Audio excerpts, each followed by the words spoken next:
Wheeler stood in the briefing room and felt his forearms tense against his sides. The base smelled wrong. It smelled like human food and something else he could not name, fear maybe, or confidence. With humans, those two things seemed to live in the same space.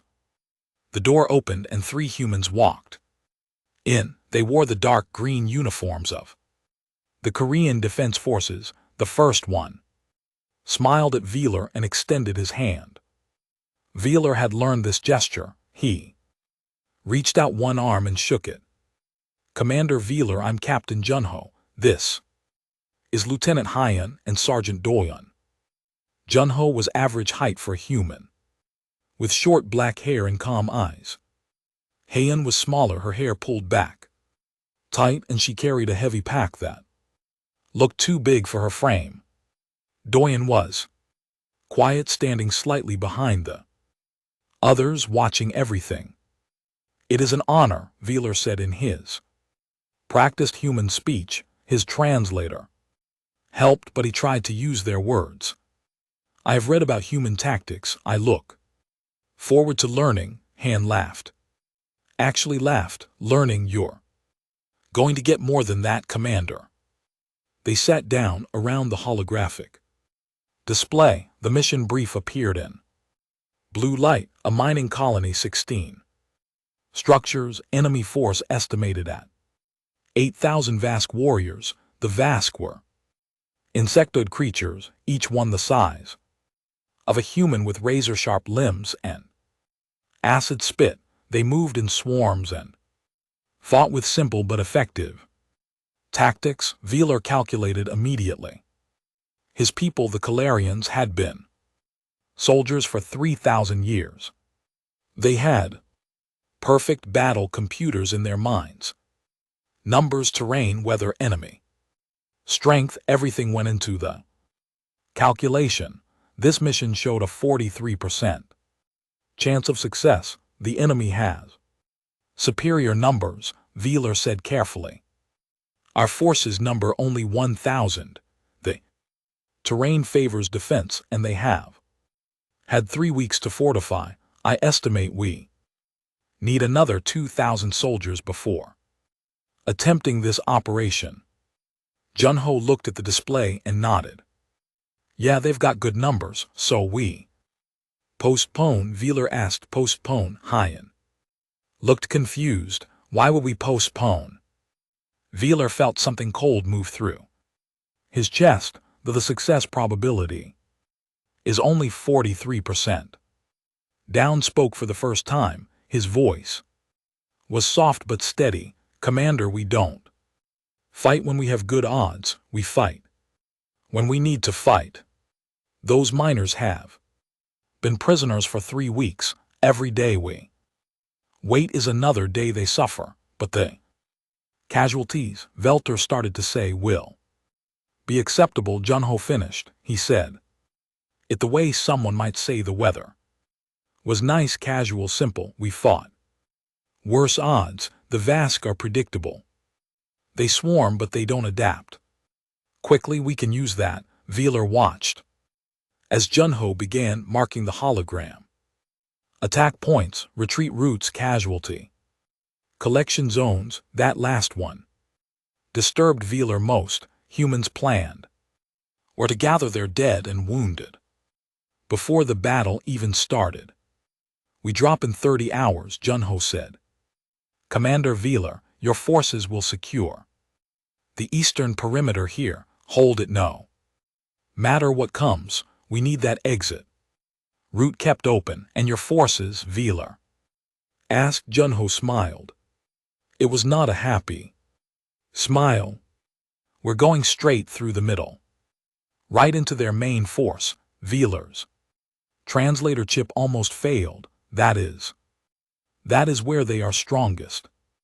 "Exactly," Hun said. She was checking her equipment now, pulling out blocks of explosive material. Each block had warnings written in 3 languages. Wheeler could read the human English. "Danger, minimum safe distance 200 m. They won't expect us to hit them where They're strongest, they'll think we're crazy. Are you? The words left Velter's mouth before he could stop them. All three humans looked at him, then Junho laughed. It was a real laugh, warm and genuine probably, but crazy works. Vask have never fought humans before. They fought Eucalarians and the Telnari and a dozen other species. They know how everyone else fights, careful, calculated, smart. In humans, Veeler asked though. He was afraid of the answer. We fight like the thing we're fighting killed our families, Doyen said quietly. Every single time the briefing ended, Veeler watched the humans leave, talking among themselves, laughing about something. Junho had shown him a photograph from his pocket, a woman and two small children, his family back on Earth. He spoke about them with love and warmth. Then in the next breath he discussed acceptable casualty rates that included himself. Veeler returned to his quarters and began writing his report. His people needed to know what he was seeing. The humans were not like other species. They did not fight to survive.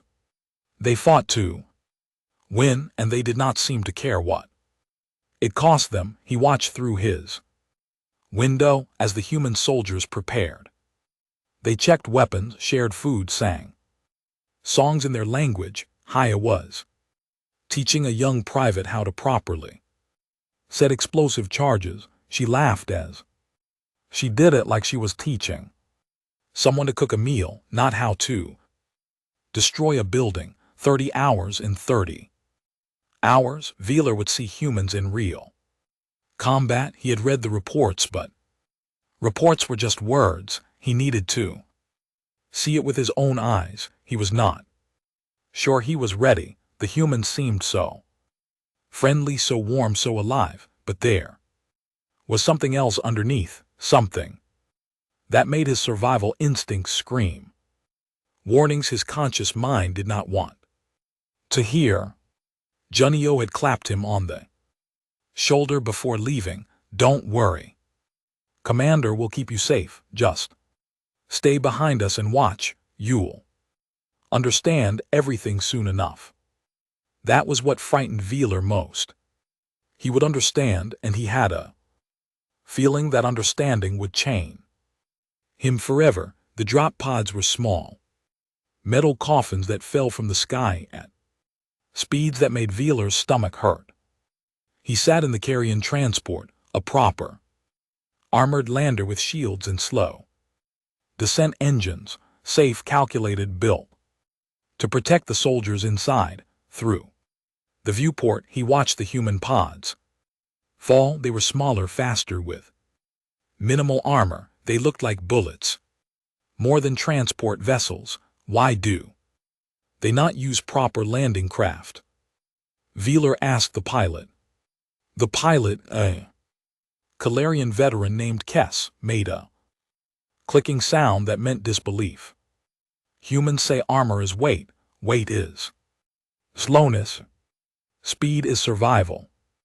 They would rather fall fast and risk the landing than fall slow and get shot on the way down. That is insane. That is humans. The planet rushed up to meet them. Veeler could see the colony now. Gray buildings surrounded by red desert. He could also see the Vask forces, thousands of them moving like a dark tide across the sand. His battle computer counted them automatically. 8,217. The number made him feel sick. The human pods hit first. They struck the ground hard, throwing up clouds of dust. Veeler expected them to wait a form up to establish a perimeter. The Calarian lander was still 60 seconds from touchdown. The humans did not wait. They exploded from their pods while still in the landing zone. Veeler watched through the viewport and could not believe what he saw. The Vask were already attacking, rushing toward the landing site. Human. Doctrine should call for defensive. Positions, set up, establish crossfire.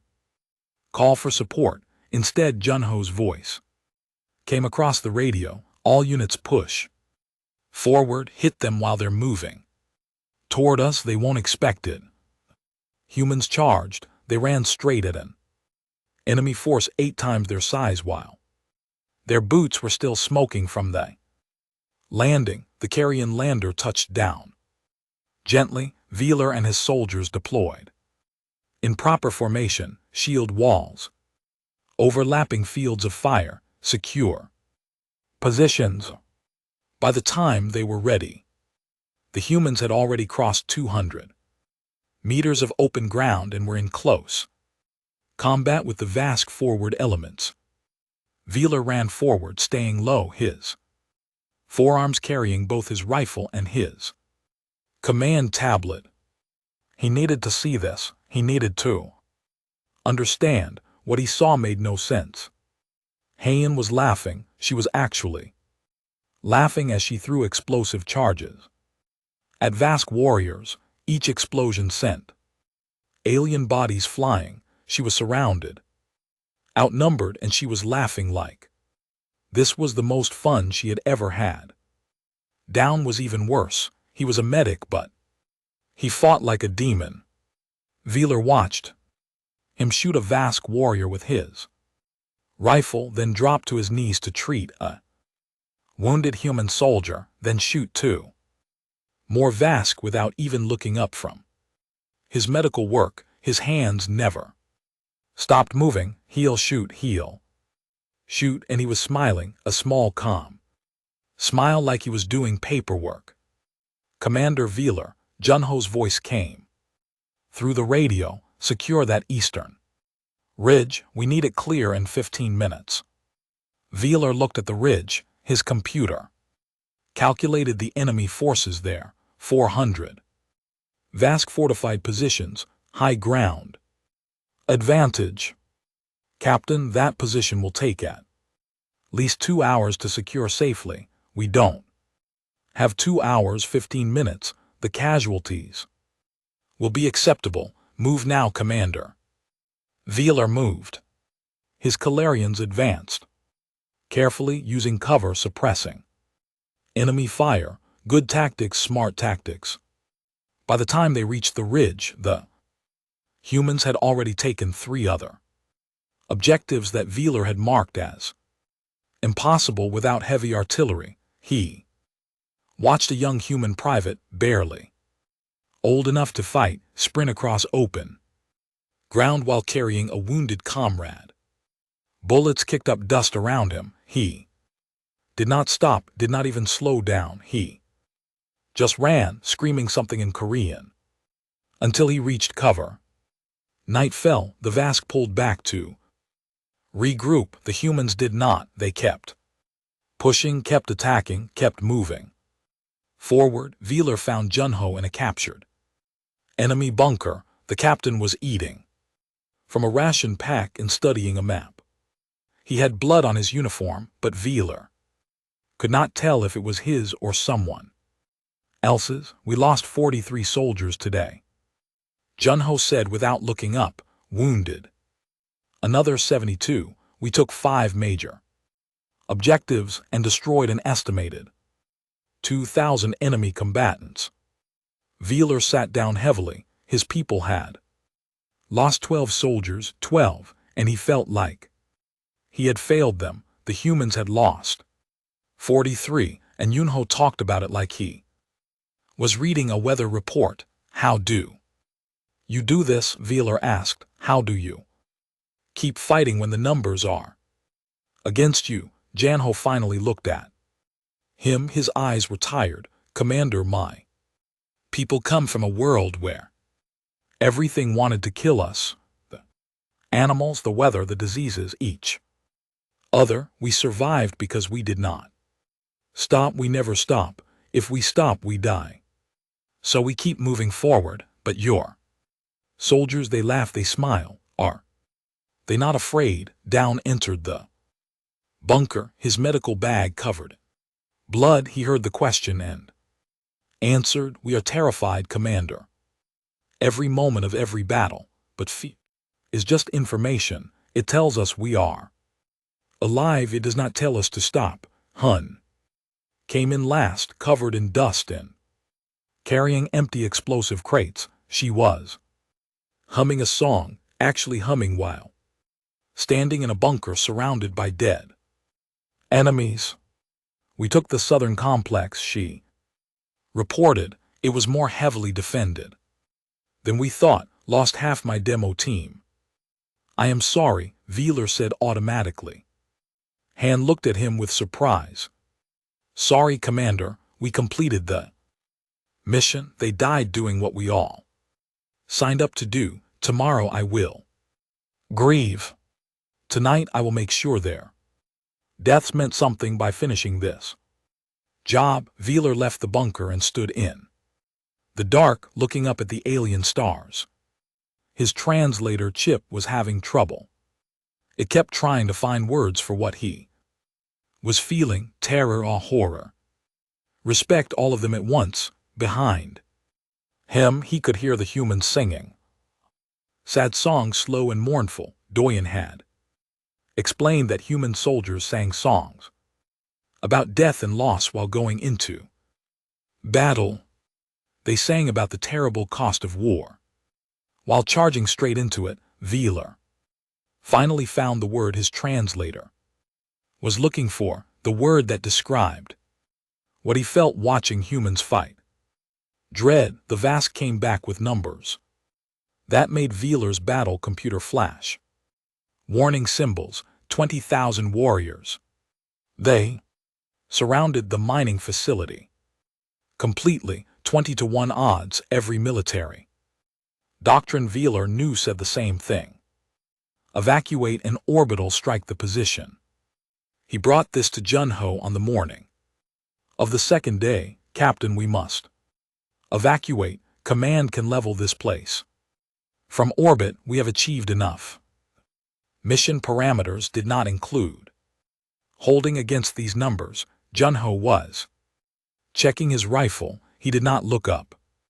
We just took this ground, Commander. 43 of my people died taking it. I'm not giving it back. You will lose everyone.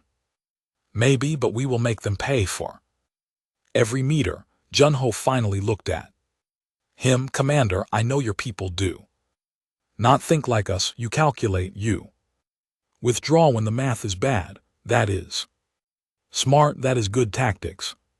But if we leave every time the odds are against us, we will always be leaving. Sometimes you have to stand and make the enemy understand that taking ground from humans costs more than that ground is worth. Veeler wanted to argue. He wanted to explain that dead soldiers took no ground at all, but he looked at Junho's face and saw something that made him stop. Determination, not stupidity, not ignorance. Junho knew exactly what he was doing and what it would cost. The siege began that afternoon. The Vask attacked in waves, testing the defenses, probing for weaknesses. The humans did not just defend between enemy attacks.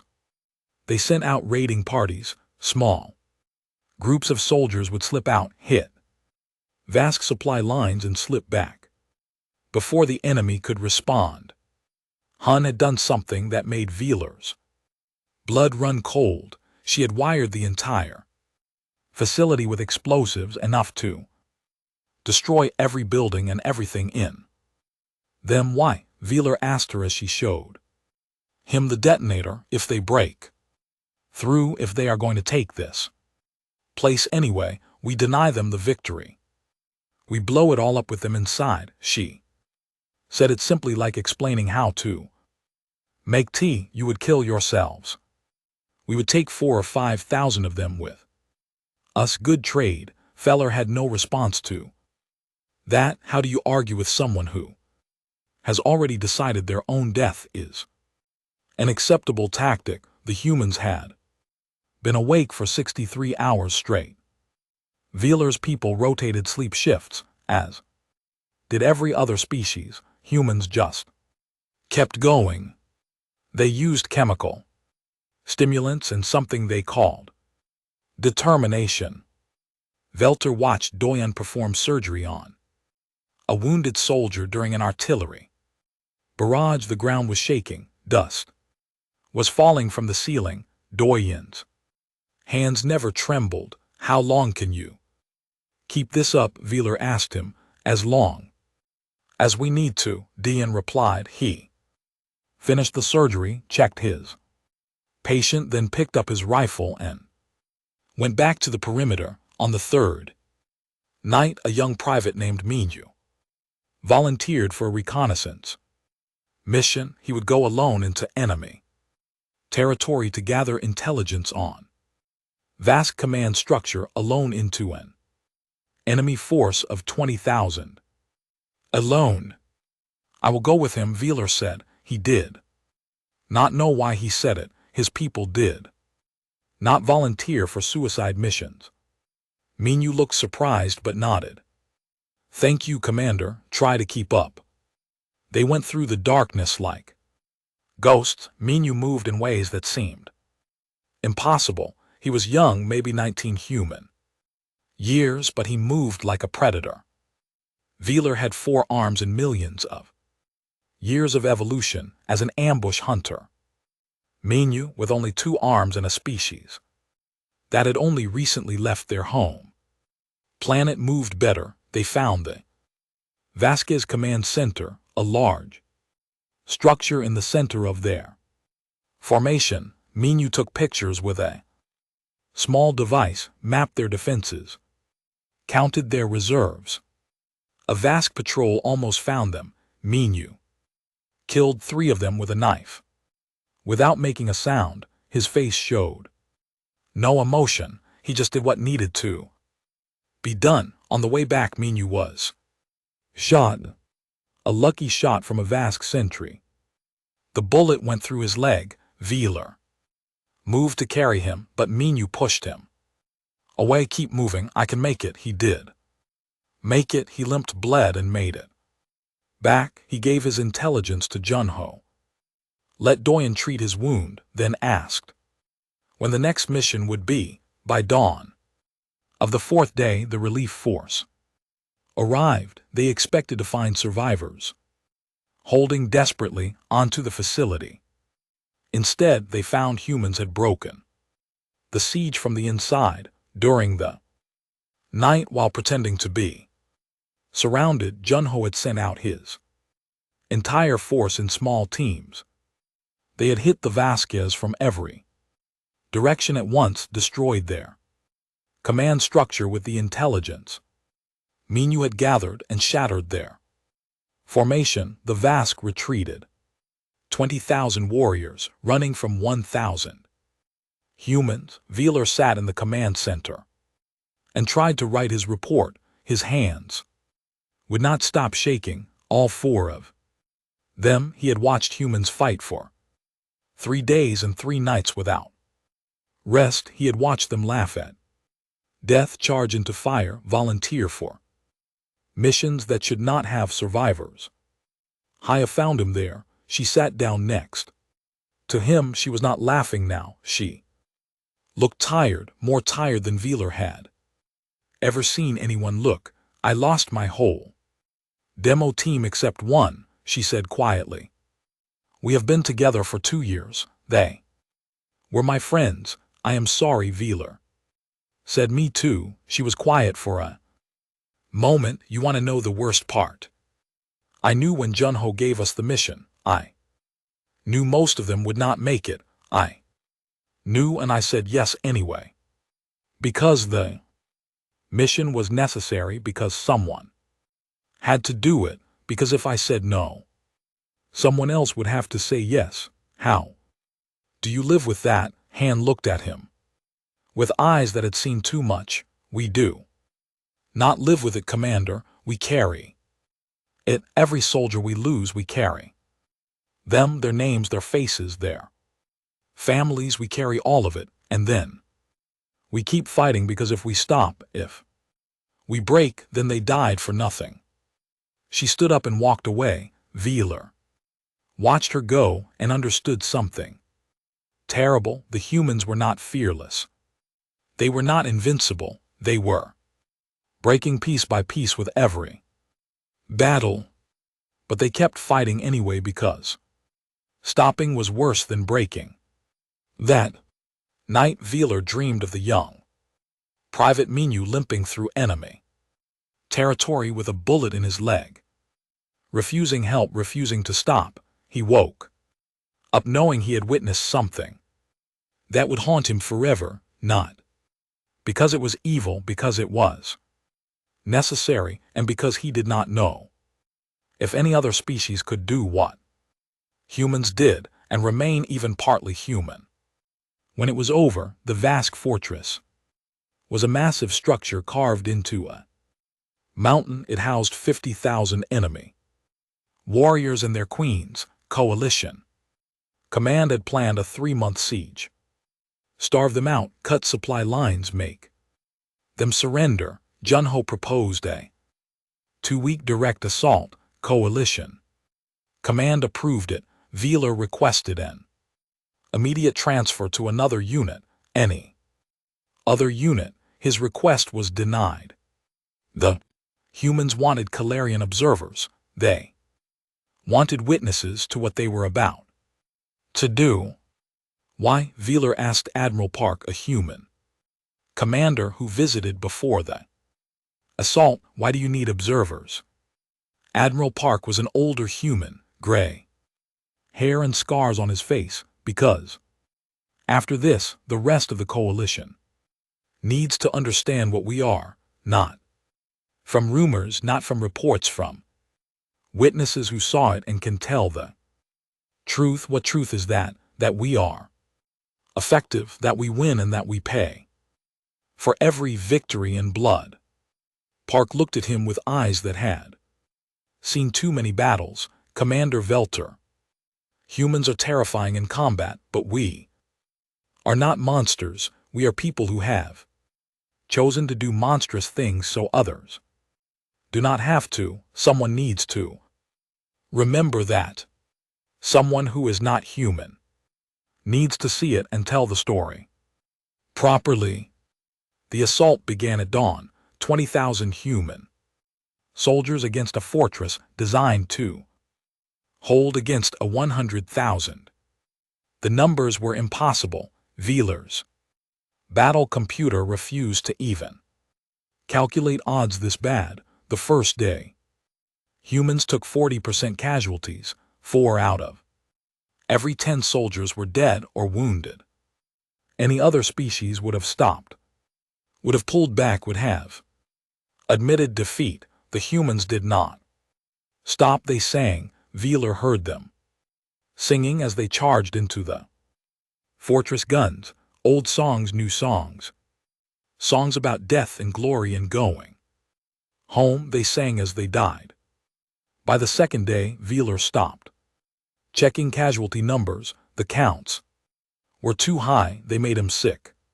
He watched Hay lead her new demolition team into the fortress. She had lost her entire previous team. This was her third team in 2 weeks. She was teaching them the same thing she had taught the others, knowing they would probably die. 2. Do you ever think about stopping? Veeler asked her during a brief rest. Hun looked at him. Her face was covered in dust and blood. Every single second. Commander, every moment I think I could just stop. I could just sit down and refuse to move. Why do you not? Because the soldier next to me has not stopped. Because Junho has not stopped. Because if I stop, someone else has to do my job. Someone else has to carry my explosives into that fortress, and they deserve better than having to do my job. And theirs. She smiled, but it was not a happy smile. We keep going because we are all keeping each other going. Week 2 arrived. Humans had lost half their force, 10,000 soldiers dead or 2 wounded to fight.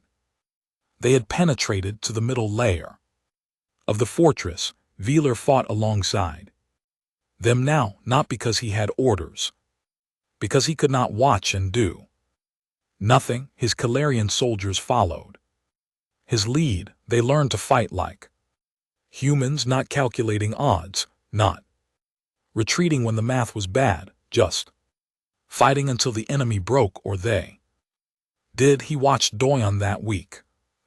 Medic had stopped smiling. His face was blank, empty. He still saved lives, still performed miracles with his medical equipment, but something had broken inside him. Wheeler realized this was worse than when Doyon smiled. The smile had been protection. Now there was no protection left. Just a man doing his duty because he did not know how to stop. Minyu was there, too. He had recovered from his leg wound. He had not recovered from whatever he had seen during his reconnaissance mission. He was different. Now older, harder. He did not talk much anymore. He just fought with a quiet intensity that scared even the other humans. The final assault came on day 13. Junho led it personally. His armor was damaged. His face was burned from an explosion. He carried a picture of his family in his pocket, covered in blood and dirt. He never mentioned them, never talked about going home. He just fought. Wheeler was beside him when they breached the central hive. The vast queens were there, surrounded by thousands of warriors. It was dark, close quarters.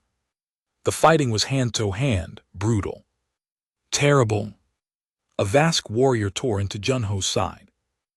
Wheeler saw it happen. The captain went down. Doyon was there, instantly working on the wound, even as Vask attacked them. Junho kept giving orders. Bleeding, probably dying, he kept commanding his soldiers, push forward. Take the queens, finish this. Minyu led the final charge. He and 20 other soldiers went straight at the queens, while the rest held back the warriors. Wheeler lost sight of them in the darkness and chaos. He fought beside Down, protecting him while he worked on Junho. The explosions came later. Hun's work. The queens were dead. The fortress was breaking. The Vask were fleeing. They had won. Humans had done the impossible. Again, the aftermath was worse than the battle. Wheeler walked through the fortress and counted bodies, human bodies, young soldiers who would never go home, old veterans who had survived too many battles and finally run out of luck. He found Han sitting alone in a corridor. She was crying, just sitting against a wall and crying silently. When she saw Wheeler, she did not hide it. "I knew," she said. Her voice was broken. "I knew most of them would not make it. I taught them everything I knew, and I knew it would not be enough. They trusted me, and I led them here to die." Wheeler sat beside her. He had no words. What do you say to someone carrying that weight? You completed the mission. He finally said, "Yes, we won." She laughed, but it was a terrible sound. "We always win, Commander. We just leave pieces of ourselves behind every time, until there is nothing left but they." Winning. Coalition Command arrived and declared the operation a successful model for future campaigns. They wanted to use human tactics everywhere. Wheeler listened to them talk about acceptable casualty rates and effective assault strategies. They talked about the humans like they were a weapon, a tool to be used. Junho survived his wounds. Doan had saved him. The captain would recover and deploy again in 3 months. Minyu was already being sent to the next combat zone. Hien would lead another demolition team. Wheeler requested to speak with Junho before the captain was evacuated. For medical treatment. How do you do this? Veeler asked him. How do you keep fighting when you know what it costs? Junho looked at him from his medical bed. We are not fearless, Commander. We are terrified every battle, every mission, every moment, but being afraid is not the same as stopping. We feel all the fear and do it anyway because someone has to, because if we do not, the Vask win and we cannot let them win. Is it worth it? Junho was quiet for a long time. Ask me when the war is over if I'm still alive to answer. Veeler left and began writing his full report. He had witnessed human combat doctrine. He had seen their victories and their costs. He understood now why they were winning the war, and he understood why it terrified him so much, because humanity was breaking itself to achieve victory, and no one seemed to care if there would be anything left when it was over. The high command chamber was quiet. Veeler stood before the Council of Seven, the highest military authority of the Carrion people. His report sat in front of each council member, 300 pages of observations, tactical analysis and witness testimony, 6 months of watching humans fight. Your report is disturbing, Commander. Council leader said. Her voice was careful and controlled. You describe tactics that violate every principle of warfare we have developed. Yes, Council leader, you describe casualty rates that would break any other species military. Yes, Council leader, you describe soldiers who fight beyond exhaustion, beyond fear, beyond reason. Yes, Council leader, the leaned forward.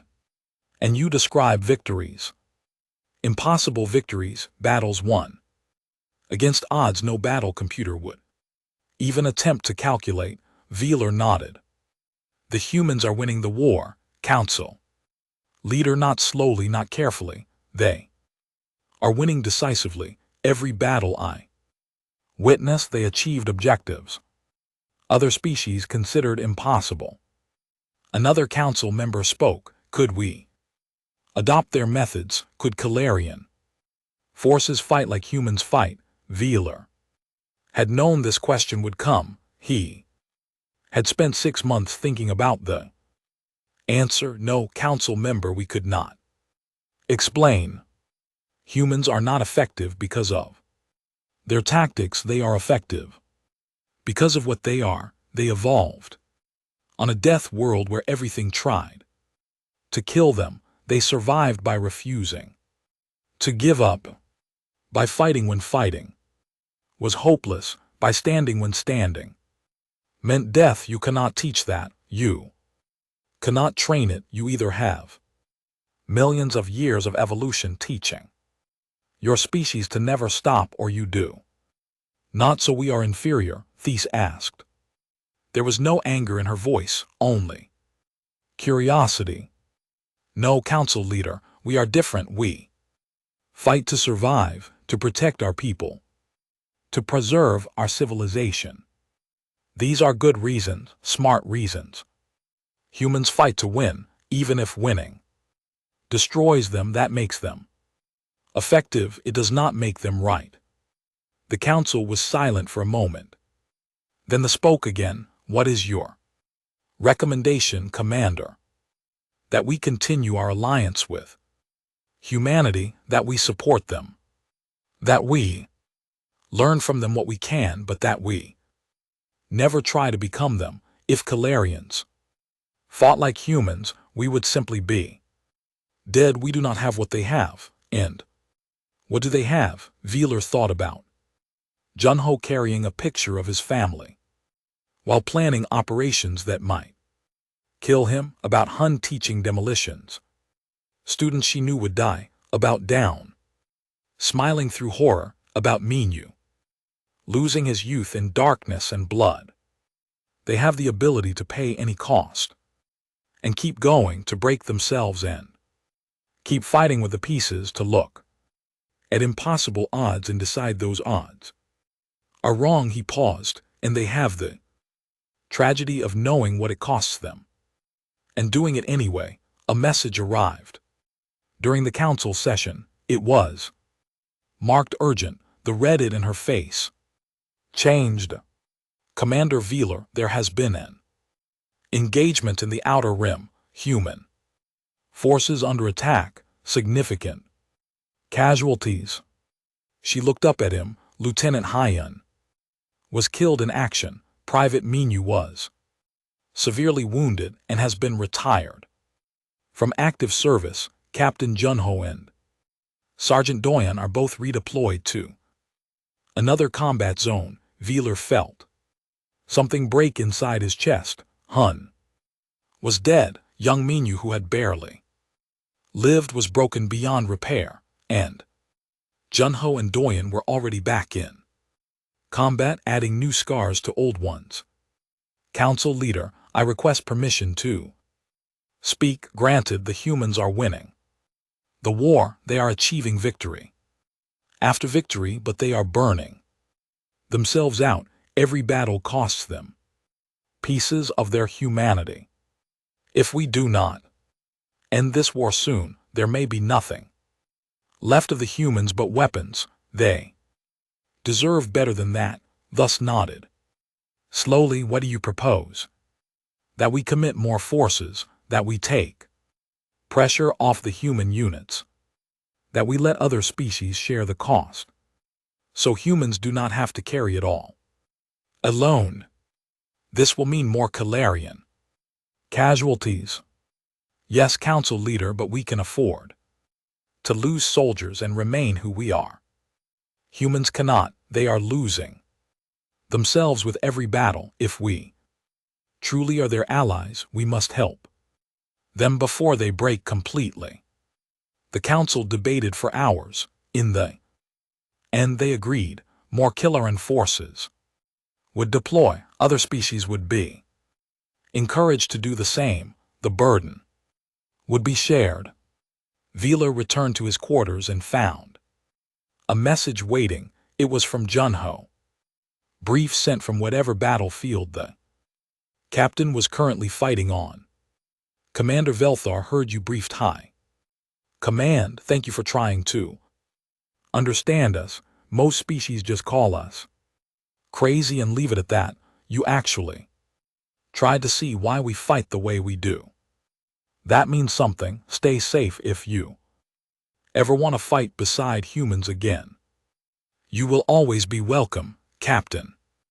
Junho. Veeler sat down and wrote a response. Then he deleted it. What do you say to someone like Junho? Thank you for showing me horror. I am sorry your species has to be what it is. I wish you could fight differently, but I am glad you fight the way you do. He wrote a simple message instead. You are welcome, Captain. Take care of Doyen. Come home when you can. He sent it and then began preparing his next report. This one would not be for the council. This one would be personal records. Stories about the humans he had fought. Beside, not tactical analysis, not casualty figures, just stories about who they were before the war tried to erase it. Hun, who laughed while teaching people to blow things up because if she did not laugh she would cry. Down, who smiled while healing the broken because someone had to remain calm. Minyu, who volunteered for impossible missions because someone had to, and it might as well be him. Janho, who carried a picture of his family and never complained because complaining would not bring them back. Other species would read the tactical reports. They would learn how humans fought, but someone needed to remember that humans were more than weapons. They were people who had chosen to become weapons so others would not have to. They deserved to be remembered as both. Veeler volunteered for permanent attachment to human forces. His request was approved. he would deploy again in 2 months, fighting beside new human soldiers with new names, who would make the same choices as the old ones. He was terrified. 6 months of combat had taught him exactly what fighting beside humans meant: the constant fear, the impossible odds, the casualties that never stopped coming. But it had also taught him something else. If humans could face that terror every single day and keep fighting, then he could stand beside them, not because he was brave, because they deserved witnesses. They deserve someone who would remember them as people, not weapons. They deserve someone who would tell the truth about what they sacrificed. That night, Wheeler looked up at the stars and thought about humanity out there. Human soldiers were fighting and dying in 100 different battles. They were terrified. They were breaking. They were losing pieces of themselves. And they were winning against all odds. Against all reason, they were winning. That was the terror of fighting beside humanity. Not that they were fearless, not that they were invincible, but that they felt all the fear, knew all the costs, and fought anyway because they had decided the alternative was worse. Wheeler had spent 6 months trying to understand humans.